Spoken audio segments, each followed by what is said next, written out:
Hi, I'm Kashvi, and today I'll be presenting about Ritalin and working memory in ADHD.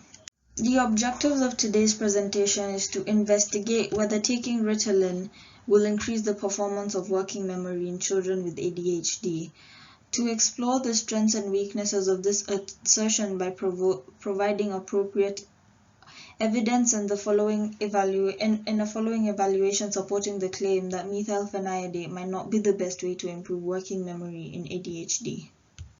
Methylphenidate, which is also known as Ritalin, which is also known by the brand name Ritalin, causes the widening of arteries, increasing the blood flow to certain areas of the brain which are associated with improving working memory.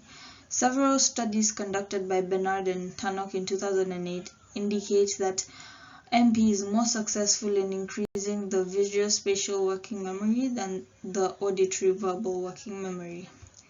On the right here is an image of the molecular structure of methylphenidate.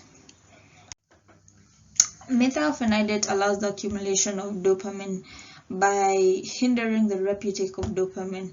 Increased dopamine levels means less stress, which makes it easier for people to remember things.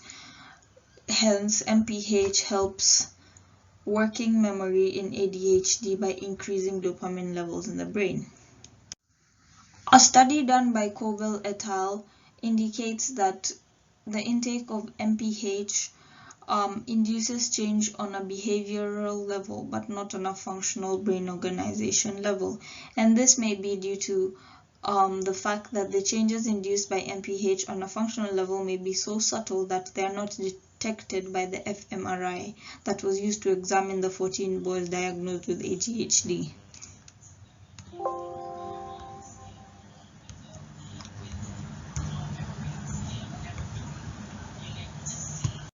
Furthermore, in this study, Kovel indicated that regardless of treatment, the functional data showed that healthy, controlled, and the ADHD patients have different activation patterns in verbal working memory tasks.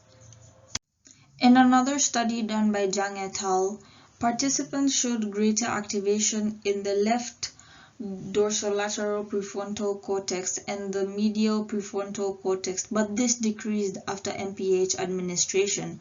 Furthermore, the MPH on the brain function during the WM task found that the stimulants did not particularly engage in any specific brain area, and this may be due to the varying brain maturity.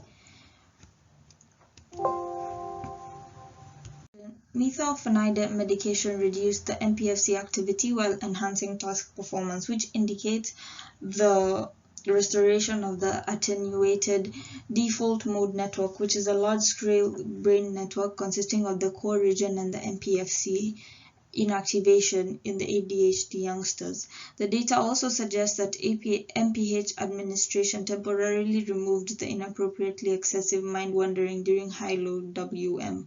The bilateral MPFC activation negatively correlated with the task accuracy in pre-MPH, but after that administration of MPH, the negative correlation disappeared. According to the evidence found from source 1, methylphenidate is a stimulant and therefore not a permanent cure. It is very temporary and not useful in the long term. And as it is temporary and only works when it is been taken, it makes the client also medicine dependent.